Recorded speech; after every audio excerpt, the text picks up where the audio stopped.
রাজ্য জুড়ে চলছে তীব্র তাপ প্রবাহ। এরই মধ্যে পেট্রোল সংকটও তীব্র আকার ধারণ করেছে। এই গরমের মধ্যে ঘন্টার পর ঘন্টা লাইনে দাঁড়িয়ে থেকে পেট্রোল নিতে হচ্ছে চালকদের।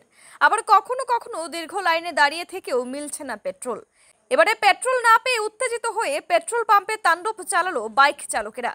বৃহস্পতিবার রাতে গণরাজ চৌমুহনী স্থিত পেট্রোল পাম্পে ঘটে এই ঘটনাটি। এর ফলে গোটা এলাকায় উত্তেজনা ছড়িয়ে পড়ে। পরবর্তীতে এই ঘটনার খবর পেয়ে পেট্রোল পাম্পে ছুটে যান পূর্ব থানার পুলিশ। তবে ঘটনাস্থলে গিয়ে বাইক চালকদের সাথে এই বিষয়ে কোনো কথা না বলে সোজা তাদের উপরে লাঠি চার্জ শুরু করে পুলিশ।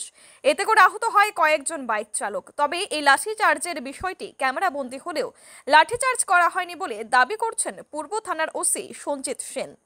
এদিকে বাইক চালকদের বক্তব্য, দীর্ঘক্ষণ লাইনে দাঁড়িয়ে থাকার পর পেট্রোল পাম্পের তরফ থেকে বেশ কিছু সংখ্যক বাইক চালকদের টোকেন প্রদান করা হয় এবং পেট্রোল স্বল্পতা থাকায় যাদের টোকেন দেওয়া হয়েছে শুধু তাদেরকে পেট্রোল দেওয়া হবে বলে জানানো হয়েছে।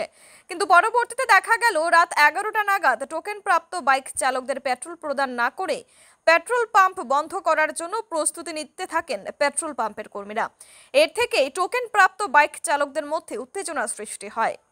তবে এই ঘটনায় প্রশ্ন উঠছে পুলিশের ভূমিকা নিয়ে। গোটা রাজ্য জুড়ে পেট্রোলের তীব্র সংকটের জেরে স্বাভাবিকভাবেই ব্যাহত জনজীবন। এই সংকটকালীন অবস্থায় কেন শান্তিপূর্ণভাবে পরিস্থিতির সামাল দেওয়ার পরিবর্তে লাঠিচার্জের পথ বেছে নেয় পুলিশ? কিংবা লাঠিচার্জের বিষয়টি ক্যামেরাবন্দী হলেও কেন এই বিষয়টি অস্বীকার করেছেন পুলিশ? পুলিশ এক প্রকার বাধ্য হয়ে লাঠিচার্জ করেছে।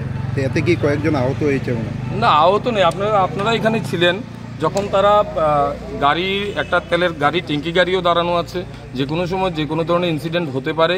তারা দরজার ধাক্কা মেরে বা ভেঙে ঢুকার চেষ্টা করছিল, তখন তাদের আমরা ডিসপাচ করতে হয়। এমনকি মহিলাদের উপরও লাঠিচার্জ করেছে। না, এটা ভুল ধারণা। এটা আপনারা এখানে ছিলেন, একজন মহিলা আছে, উনি দাঁড়িয়েই ছিল ওনার হাজবেন্ডের সাথে, ওনাকে কেউ মারেনি। মূলত কি বিষয়টা নিয়ে লাঠিচার্জটা করানো হয়? লাঠিচার্জ হয়নি, তাদের আমরা ডিসপাচ করিয়েছি। আমাদের টোকেন দিছে 100 জনের টোকেন আর উল্টা দিছে, তারা আগের থেকে উল্টা 100 জনের টোকেন দিছে। টোকেন দিয়েছিল হঠাৎ। কোন সময় লাইনে আছেন আপনারা? আমি সন্ধ্যা 6টার সময় বৃষ্টি লাইনে তারপরে সেই জায়গা থেকে আমি লাস্ট সাইকেল আমার ওখানে সাইকেল আমি যা রাখছি, আমি জীবিত যাবো কিভাবে? আমি একটা আপনার কাছে কি টোকেন আছে? না, আমি তো সেকেন্ড আমার এই সামনে তো সেকেন্ড সাইকেল আমার। আচ্ছা, যারা টোকেন পাইছে তারা তেল পাইছেনি? না, তারা তো টোকেন দিয়ে আইছে, তেল পাইছে। তারা তো তেল দেওয়ার কথা। আমরা তো এনে দাঁড়িয়েছি, তারা তো তেল পাইছে। আপনাদের অভিযোগটা কি?